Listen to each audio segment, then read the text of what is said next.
Hello friends, welcome back. आज के इस वीडियो में मैं बात करूंगा कि अगले 10 साल के अंदर जो जॉब मार्केट है या जॉब का सिनेरियो होगा वो किस प्रकार से होगा और कितनी स्पीड से ये चेंज लेने वाला है। तो बात करेंगे इस जॉब एनवायरनमेंट के चेंज होने का जो कारण होगा वो है बेसिकली टेक्निकल एडवांसमेंट, और ये पूरी दुनिया में असर करेगा। ये केवल हमारे देश में नहीं, ऑल ओवर द वर्ल्ड इसका असर देखने को मिलेगा। टेक्निकल एडवांसमेंट से मेरा मतलब है कि काफ़ी स्ट्रांगली बहुत सारी चीज़ें ऑटोमेशन पर चली जाएंगी। यानी जो चीज़ हम आज हाथ से कर रहे हैं या रिपीटेड हम कोई कार्रवाई कर रहे हैं, जैसे नट बोल्ट टाइट करने की कार्रवाई है, तो वो ऑटोमाइज होकर के मशीनों से होने लगेगी। और इसको ऑटोमाइजेशन होने की वजह से यदि हम अपने आप को उसी स्पीड से ग्रो नहीं करेंगे तो हम जॉब में काफ़ी पीछे रह जाएंगे। दूसरा फैक्टर जो बहुत ही तेज़ी से उभर कर आ रहा है वो है एआई का इंडक्शन। सभी इंडस्ट्रीज़ में टेक्नोलॉजी के अंदर आर्टिफिशियल इंटेलिजेंस इतनी स्ट्रांगली जगह लेती जा रही है कि हमें या तो उसके साथ चलना पड़ेगा, और अगर साथ नहीं चल पाए तो हम काफ़ी पीछे रह जाने वाले हैं। तो इस बारे में मैं आज आपसे बात करूँगा। और हमें यदि अपना जॉब सिक्योर रखना है और ठीक रखना है तो ये चेंजेस जो आ रही हैं ये हमें एक्सेप्ट करनी पड़ेगी। हम इनको अडॉप्ट करें तो हमारे लिए अच्छा होगा, यदि हम इनको अडॉप्ट ना करें तो ये काफ़ी नुकसानदायक साबित होगा। जो आज जॉब में है और अगले 10 साल के बाद उनकी पोजीशन काफ़ी खतरनाक सिचुएशन पर चली जाएगी, या एक इनसिक्योरिटी उनके जॉब के लिए पैदा हो जाएगी। अब ऑटोमेशन इतना फास्ट ट्रांसफॉर्म कर रहा है कि हमारा जो जॉब डिस्प्लेसमेंट है, ज़्यादा ऑटोमेशन होने की वजह से चांसेस हैं कि काफ़ी सारे जॉब ऐसे हैं कि वो या तो रोल बदल देंगे या वो ख़त्म हो जाएंगे। और यदि हमें मालूम है कि हमारा जॉब टेक्निकल है और हम उस स्पीड से एडवांसमेंट नहीं कर रहे हैं तो हमें जॉब खोने का बहुत बड़ा खतरा हमारे ऊपर मंडरा रहा है। इसका एक ही सॉल्यूशन है और वो है आपकी टेक्निकल एडवांसमेंट, अपनी नॉलेज बढ़ाना और नए रोल को एक्सेप्ट करना। फॉर एग्जांपल, जैसे आज की तारीख में कई मशीनों के ऊपर एक सुपरवाइजर होता है, ये मैनुअल कंट्रोल होता है। लेकिन ऑटोमाइजेशन के बाद जो भी एरर मशीन ने या एक पार्ट जो मूव कर रहा है उसने किया है वो कंप्यूटर स्क्रीन पे आपको दिखाई देगा। इसलिए सुपरवाइजर जैसे पर्सन की वहाँ पे कोई ज़रूरत नहीं है। तो यदि सुपरवाइजर ऑटोमेशन नहीं सीख पाता है, कंप्यूटर पर किस प्रकार से उस डिफ़ॉल्ट को पकड़ना है और उसको कैसे करेक्ट करना है ये नहीं सीख पाता है, तो वो डेफिनेटली आज से 10 साल के बाद अपने जॉब में बहुत ही पीछे रह जाएगा, या हो सकता है कि अपना जॉब भी खो दे। सेकेंड ये होता है कि जैसे ऑटोमेशन जनरली उन चीज़ों पर ज़्यादा भारी पड़ेगा जो रूटीन वर्क है या हम रिपीटेडली जिस काम को कर रहे हैं। जैसे मैंने आपको बताया है कि हमने कोई स्क्रू टाइट करना है या कोई आइटम उठा करके यहाँ से वहाँ तक रखना है, तो ये सब ऑटोमाइज होगा। मशीनरी उठा करके एक सामान को दूसरी जगह पर ले जा सकती हैं, तो उस टाइम मैन पावर की ज़रूरत उतनी ही कम हो जाएगी। लेकिन मैन पावर का रोल बदल सकता है। यानी उस मशीन को ऑपरेट करना यदि आपने सीख लिया तो उस सामान को यहाँ से मैनुअली नहीं, मशीन से उठा करके वहाँ तक पहुँचाना, ये ऑटोमेशन का कमाल होगा। और आप जब तक इसमें महारत हासिल नहीं करेंगे तब तक आपके सर पर नौकरी खोने का खतरा मंडराता रहेगा। नेक्स्ट है, हम आजकल जिस कल्चर में जी रहे हैं, नए नए जैसे रोल हमारे पैदा हो रहे हैं। जैसे इकोनॉमी बड़ी स्पीड से चेंज हो रही है, पूरी दुनिया की जो इकोनॉमी है, अर्थव्यवस्था है, जो बड़ी स्पीड से चेंज हो रही है, तो उसमें एक नया कल्चर उभर कर के आया है कोविड के बाद, जिसे हम रिमोट वर्क कल्चर बताते हैं। रिमोट वर्क कल्चर का मतलब, रिमोट वर्क कल्चर में जैसे आजकल वर्क फ्रॉम होम काफ़ी जगह पे बच्चे कर रहे हैं। वर्क फ्रॉम होम के अंदर फ्लेक्सिबिलिटी बहुत ज़्यादा है और इंडिविजुअल के लिए और इंडस्ट्री के लिए या एम्प्लॉयर के लिए कंफर्ट लेवल बहुत ज़्यादा है, प्रॉफिट बहुत ज़्यादा है। इसलिए रिमोट वर्क कल्चर बहुत तेज़ी से उभर करके आएगा। और यहाँ पर भी वही बात आती है कि आप रिमोट एरिया में बैठ करके, दूर अपने ऑफिस से बैठ करके काम तभी कर पाएंगे यदि आप टेक्निकली परफेक्ट है, और यदि आपकी टेक्नोलॉजी इंफॉर्मेशन कम है तो आपके लिए ये एक चैलेंजिंग बात बन सकती है। हम रिमोट और फ्लेक्सिबल वर्क कल्चर में इसलिए जा रहे हैं क्योंकि कंपनी के लिए एक तो बहुत बड़ी कॉस्ट सेविंग है। रिमोट वर्कफोर्स जो प्रैक्टिकल प्रॉब्लम्स हैं डेली रूटीन की, मैन पावर मैनेजमेंट की, उनकी देखभाल की, उनकी मेडिकल की, ये सब फैसिलिटीज़ अब कंपनी को क्रिएट करने की ज़रूरत नहीं है। वो टेक्निकली इन चीज़ों को मैनेज कर लेती है। आपको लाइफ इंश्योरेंस दे सकती है, आपको हेल्थ इंश्योरेंस दे सकती है। लेकिन जैसे एक कंपनी के अंदर वर्कफोर्स लगी हुई है, वहाँ किसी का एक्सीडेंट हो जाए तो प्रैक्टिकली कंपनी को फिजिकली इन्वॉल्व होना पड़ता है। तो रिमोट वर्क कल्चर में ऐसी कोई रिक्वायरमेंट नहीं आती है। कंपनी भी कंफर्टेबल है और काफ़ी हद तक जो एम्प्लॉई है, जो काम करने वाले हैं, वो भी कंफर्टेबल है। तो ये दोनों का सेटिस्फेक्शन लेवल बढ़ाता है।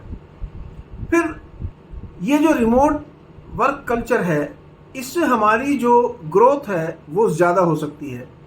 रिमोट वर्क कल्चर में आदमी काम करते करते सेकेंडरी वर्क भी आपने ढूंढ सकता है, क्योंकि उसे आउटपुट रिमोट वर्क से कितना देना है वो इंडस्ट्री को देगा। इसके अलावा जैसे इकोनॉमी चेंज हो रही है तो शॉर्ट टर्म कॉन्ट्रैक्ट का फैशन आने वाला है, क्योंकि हर आदमी छोटा कॉन्ट्रैक्ट लेकर के अपना काम कर लेगा। जब छोटा कॉन्ट्रैक्ट है वो इंडिपेंडेंट और फ्लेक्सिबल तरीके से अपना काम कर सकता है। फ्रीलांस वर्क का बहुत बड़ा कल्चर निखर के आने वाला है अगले एक दशक में या 10 साल के अंदर अंदर। ये भी एक इंडिपेंडेंट वर्क कल्चर को जन्म देता है, क्योंकि कोई भी आदमी प्रेशर में या बहुत ही टाइड अप शेड्यूल के अंदर अगर काम करता है तो उसका जो मेंटल प्रेशर है वो बहुत अधिक होता है। लेकिन वो इंडिपेंडेंटली अपनी मर्जी से, अपने टाइम से, अपने कंफर्ट लेवल से काम कर रहा है, तो उसको फ्लेक्सिबिलिटी और इंडिपेंडेंट वर्क दोनों मिल रहे हैं। तो ये बहुत स्पीड से ग्रो करेगा। फिर यह है कि आपको मल्टी स्किल टास्क आप ले सकते हैं। आपने अपनी स्किल डेफिनेटली इतनी बढ़ानी है कि आपको मल्टी स्किल समझा जाए। यदि मैं समझूं कि मुझे इलेक्ट्रॉनिक्स के बारे में बहुत अच्छी नॉलेज है, फर्स्ट क्लास, इलेक्ट्रॉनिक्स की नॉलेज ही केवल अकेली आपको जॉब में सिक्योर रखेगी, ऐसी कोई गारंटी नहीं है। क्योंकि इलेक्ट्रॉनिक्स के साथ आपको कंप्यूटर सेवी भी होना चाहिए, आईटी की भी नॉलेज होनी चाहिए, आपको जो रिफॉर्म्स हैं इसके अंदर या जो नई टेक्नोलॉजी है उसकी भी जानकारी होनी चाहिए, और लेटेस्ट मार्केट ट्रेंड क्या है इसकी भी जानकारी होनी चाहिए। तभी आप कंफर्टेबली अपने जॉब में टिके रह सकते हैं, वरना बहुत बड़ा क्वेश्चन मार्क बनता है। फिर यह है कि आप अपनी स्किल्स को जब तक अपडेट नहीं करेंगे, स्किल्स का अपडेट मीन्स अगर मैं एक लेवल पर काम कर रहा हूँ, यदि मैं अपनी नॉलेज नहीं बढ़ाऊंगा उसी स्किल के अंदर और बाकी दूसरी स्किल्स के अंदर, फॉर एग्जांपल यदि मैं एचआर मैनेजर हूँ तो मुझे, जैसे मैंने बताया, टेक्निकल एडवांसमेंट के लिए साइबर सिक्योरिटी की जानकारी होनी चाहिए, बेसिकली अकाउंट्स की जानकारी होनी चाहिए, मैनेजमेंट की जानकारी तो होनी चाहिए क्योंकि वो मेरा सब्जेक्ट है। तो ये जो चीज़ें हैं अगर आप डेवलप करेंगे, आप मल्टी स्किल्ड बनेंगे तो आप कंफर्टेबल रहेंगे, और मल्टी स्किल्ड नहीं बनेंगे तो आपके लिए प्रॉब्लम खड़ी हो सकती है। इसलिए जो भी चेंजेस आपके पास आती हैं, एनवायरनमेंट जैसे जैसे चेंज होता है, आपने अपने आप को उस चेंज के अंदर ढालना बहुत ज़रूरी है, तभी तक आप सर्वाइव करेंगे। टेक्निकल एडवांसमेंट की वजह से आपका जो जॉब प्रोफाइल है, आने वाले समय में हमें काफ़ी सारे जॉब चेंज होंगे, और जो प्रेशर आएगा या जिनकी ज़्यादा डिमांड होगी वो होगी सॉफ्ट स्किल डेवलपमेंट के ऊपर। सॉफ्ट स्किल वाले जॉब काफ़ी डिमांड में होंगे, क्योंकि जब हम ऑटोमेशन और एआई प्लेटफॉर्म की बात करते हैं तो एआई प्लेटफॉर्म के अंदर एनालिसिस, डिसीजन मेकिंग, इस प्रकार का कैलिबर अपने आप से छुपा हुआ है और वो इस काम को बखूबी कर सकते हैं। लेकिन कुछ काम ऐसे हैं कि जैसे क्रिएटिविटी का कोई काम है, कोई रिसर्च का काम है, या कोई बड़ी थिंकिंग का काम है, या कोई कोऑर्डिनेशन का, या किसी से आपने कोलैबोरेशन का काम करना है, तो ये सब काम इंडिविजुअल को करने पड़ेंगे। और जो भी इंडिविजुअल इस सेक्टर में अपने आप को माहिर करेगा वो जीत के करीब होगा, यानी उसका जॉब अच्छे से चलेगा, और जो इन चीज़ों में कमज़ोर रहेगा उसको काफ़ी मुश्किलों का सामना करना पड़ेगा। नेक्स्ट है कि हमें क्रिटिकल थिंकिंग केवल ह्यूमन माइंड कर सकता है। जैसे हम रोबोट या एआई इंफॉर्मेशन है वो प्रीफेड इंफॉर्मेशन है, जो उनको बताया गया है वो उतना ही काम करेंगे। समथिंग लाइक कंप्यूटर से भी जब तक आप सवाल नहीं पूछोगे वो आपको जवाब नहीं देगा। इसी प्रकार से जो क्रिएटिव थिंकिंग वाले लोग हैं उनकी भी जॉब मार्केट काफ़ी ज़्यादा बढ़ने वाली है। नेक्स्ट जो जॉब कल्चर आने वाला है, ग्रीन जॉब जिसे हम कहते हैं, ग्रीन जॉब की जो रिक्वायरमेंट है मार्केट के अंदर काफ़ी ज़्यादा आने वाली है। ग्रीन जॉब से मेरा मतलब है जैसे रिन्यूएबल एनर्जी, हम कई बार वाटर पॉजिटिव, कार्बन पॉजिटिव और इस तरह के जो हम वर्ड यूज़ करते हैं। वाटर पॉजिटिव का मतलब जो पानी हमने यूज़ किया इंडस्ट्री के अंदर उसको रिन्यू करके वापस इस्तेमाल लायक बनाया जा सके ताकि वो पानी वेस्ट ना हो। इसी प्रकार से यदि हम कोई पॉल्यूशन फैला रहे हैं उसको कंट्रोल करके हम एक पॉल्यूशन फ्री एनवायरनमेंट अपने यहाँ क्रिएट कर सकें, तो इसकी जानकारी जिसके पास होगी उसकी भी नौकरी में काफ़ी बड़ी वैल्यू आने वाली है। इसी के साथ कनेक्टेड जैसे एनवायरमेंटल कंसल्टेंट जो होंगे, जिन्हें एनवायरनमेंट के बारे में अच्छी नॉलेज है, एनवायरनमेंट को कैसे बचाना है या क्या क्या तरीके हमें इंडस्ट्री के अंदर अपनाने चाहिए ताकि एनवायरनमेंट हमारा ठीक रहे, तो इन जॉब्स की काफ़ी रिक्वायरमेंट बढ़ने वाली है। बजाय इसके कि जो रूटीन जॉब जो आज के तारीख में चलते हैं वो सब जॉब कम होते चले जाएंगे। देन रिमोट कोलैबोरेशन की जैसे मैंने बात कही है, क्योंकि काफ़ी रिमोट कोलैबोरेशन टूल्स जिस आदमी को पता होंगे, बहुत सारे जॉब ऐसे होंगे हम जैसे वर्चुअल कम्युनिकेशन के ऊपर काम करते हैं, सिर्फ स्क्रीन के ऊपर हम एक दूसरे से मीटिंग कर सकते हैं, वेबिनार कर सकते हैं या कोई ऐसी हम डिस्कशन कर सकते हैं, तो इन सब की वैल्यू बढ़ने वाली है। और इसलिए वर्चुअल जो कम्युनिकेशन स्किल्स है आपको अपने अंदर डेवलप करनी पड़ेगी, तभी आप अच्छे से अपने जॉब में चल पाएंगे। कई बार कई सारी टीम दूसरी जगह पर लोकेटेड, यानी कई स्टेशंस पर लोकेटेड हों, लेकिन वो एज ए सिंगल टीम काम कर सकें, ये काबिलियत आपके अंदर होनी चाहिए। ये भी अगले 10 नहीं, मैं 5 साल के अंदर ही कहूँगा कि इसका बहुत बड़ा डेवलपमेंट आप देख सकेंगे और ये बड़ी तेज़ी से उभरता हुआ सेक्टर है। नेक्स्ट है जो हेल्थ केयर, हमारे हेल्थ केयर के अंदर इतना बड़ा एडवांसमेंट होगा या जो हमारी हेल्थ केयर जो सिग्निफिकेंट ग्रोथ इस सेक्टर में होने वाली है, बहुत ही ज़्यादा तरीके से हेल्थ केयर को डेवलप किया जाएगा।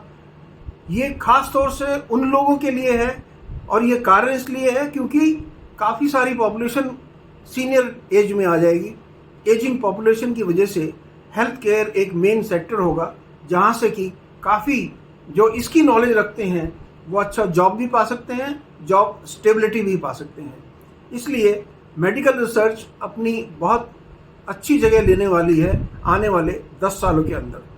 और जैसे हम टेली मेडिसिन या पर्सनलाइज्ड मेडिसिन, हम टेली मेडिसिन जैसे आजकल हम टेलीफोन पर बात करके और अपनी मेडिसिन जनरेट करा सकते हैं कि मुझे ये मेडिसिन लेनी चाहिए या एडवाइस ले सकते हैं, तो ये सेक्टर बहुत बड़ा डेवलपमेंट लेने वाला है। और पर्सनलाइज्ड मतलब इस इंडिविजुअल को कौन कौन सी प्रॉब्लम है और इसको ये पर्सनलाइज्ड मेडिसिन हमेशा ये मैं रिकमेंड कर सकता हूँ। इस तरह के जो सेक्टर हैं ये भी बहुत तेज़ी से उभर करके आएंगे और ये भी आपको जॉब अपॉर्चुनिटी अच्छे देने वाले हैं। फिर सब जानते हैं क्योंकि इतना बड़ा रेवोल्यूशन है टेक्निकल और बेसिकली कंप्यूटर के चारों तरफ ये सब घूम रहा है, तो हम ये कहेंगे कि साइबर सिक्योरिटी एक बहुत बड़ा सेक्टर होने वाला है। जो लोग या जो भी प्रोफेशनल्स साइबर सिक्योरिटी के अंदर मास्टरी हासिल करेंगे उनकी जॉब सिक्योरिटी ऑलमोस्ट गारंटेड है, क्योंकि साइबर सिक्योरिटी या इंफॉर्मेशन लीकेज ये सभी को खतरा बना हुआ है। क्योंकि आजकल हम काफ़ी सारे ऐसे काम करते हैं जो हम डाटा प्राइवेसी हमें बचानी पड़ती है, टेक्निकल डेवलपमेंट की वजह से एक्सपर्ट्स उनके चाहिएंगे हमको, ताकि डाटा प्रोसेसिंग को कैसे बचाया जा सके साइबर थ्रेट से। साइबर सिक्योरिटी एक बहुत बड़ा सब्जेक्ट उभर करके आने वाला है और हर कंपनी या हर ऑर्गेनाइजेशन ये चाहेगी कि वो साइबर सेफ रहें और उनके लिए साइबर सिक्योरिटी प्रोफेशनल्स इनकी बहुत बड़ी डिमांड आने वाली है। देन आपने कोविड के अंदर देखा होगा कि रिमोट लर्निंग का जो प्लेटफॉर्म है वो अच्छे से ग्रो किया है, यानी ऑनलाइन क्लासेस या ऑनलाइन आपकी ट्यूटोरियल्स। कई प्रोफेशनल्स हैं वो अपने प्लेटफॉर्म बना करके ऑनलाइन टीचिंग उन्होंने शुरू की है और बहुत अच्छा कर रहे हैं वो अपनी लाइफ में। वो बहुत अच्छे से एस्टेब्लिश भी हो गए हैं। पिछले 4 या 5 सालों के अंदर इसके अंदर इतनी तेज़ी से ग्रोथ हुई है। ये आने वाले समय का फ्यूचर है, स्पेशली स्टूडेंट्स के लिए, क्योंकि जो ऑर्थोडॉक्स क्लासरूम स्टडीज़ है वो घटती जाएंगी और ऑनलाइन या डिस्टेंट लर्निंग जो है ये काफ़ी जगह उसकी लेती जाएगी। इसलिए हमें रिमोट लर्निंग प्रोसीजर और इसकी प्रैक्टिस, इससे हम कैसे बेनिफिट ले सकते हैं, ये सीखना पड़ेगा। जब तक ये नहीं सीखेंगे, और ये सिर्फ स्टूडेंट्स के लिए नहीं है, जैसे आप जॉब में हैं तो आपको भी ऑनलाइन लर्निंग या ऑनलाइन एजुकेशन लेनी ही पड़ेगी ताकि अपनी रिक्वायर्ड स्किल्स को आप डेवलप कर पाएँ और मार्केट में टिके रह सकें। ये बहुत इंपॉर्टेंट रहेगा आपके लिए। तो इस वीडियो में मैं आपको मेनली ये बताना चाहता था कि आने वाले 10 साल के अंदर जो जॉब सेक्टर है वो ऐसा नहीं रहेगा कि जैसे मेरी जॉब लग गई है और सब स्मूथ चलता रहेगा, समय पर प्रमोशन होती रहेगी, समय पर तनख्वाह आती रहेगी। ऐसा कुछ होने वाला नहीं है। इसके अंदर बहुत बड़ी चेंजेस आने वाली हैं। आपको मैं 3 की पॉइंट्स बताता हूँ। नंबर 1, हमेशा फ्लेक्सिबल रहिए। फ्लेक्सिबल से मतलब आप कुछ नया अगर आता है, आप रिजिड मत होइए कि मुझे तो इसी जॉब में रहना है। आपको अपॉर्चुनिटी अच्छी मिलती है तो चेंज लीजिए, नई चीज़ सीखिए और फ्लेक्सिबिलिटी कामयाब करेगी आपको। नेक्स्ट है नई स्किल्स और अपना स्किल डेवलपमेंट और मल्टी स्किल डेवलपमेंट, ये जरूर करना। यदि आप ये करेंगे तो आपकी जॉब सिक्योरिटी हमेशा बनी रहेगी। और नई जो अपॉर्चुनिटीज़ आती हैं, जैसे आपने एक जॉब ज्वाइन किया और ऑटोमेशन में वो इंडस्ट्री चली गई, तो जब तक आप उसकी ऑटोमेशन को नहीं समझेंगे, उसे नहीं सीखेंगे, आपकी जॉब सिक्योरिटी बड़ी कमज़ोर रहेगी। इसलिए जो भी नई अपॉर्चुनिटी पॉसिबल होती है, चाहे वो लर्निंग की है या जॉब की है या स्किल डेवलपमेंट की है, उसे ज़रूर एक्सेप्ट कीजिए। आपके लिए बहुत फ़ायदेमंद रहने वाला है। तो दोस्तों, मैं इस वीडियो में आपसे अगले 10 साल का जो एक बेसिक कैलेंडर है आपकी जॉब के बारे में वो शेयर करना चाहता था। मुझे उम्मीद है कि इस वीडियो से आप फ़ायदा उठाएंगे और अपना जो फ्यूचर प्लान है अगले 10 साल का अच्छे से बना करके अपने आप को ट्रेन कर पाएंगे और मार्केट में एस्टेब्लिश रहेंगे। मेरी गुड विशेस आपके साथ हैं। यदि आपने चैनल को सब्सक्राइब नहीं किया है तो प्लीज़ मेरे चैनल को सब्सक्राइब कर लीजिए। बेल आइकॉन दबा करके आप मेरे से जुड़े रहिए। वीडियो को लाइक और शेयर करना ना भूलें। Take care. God bless.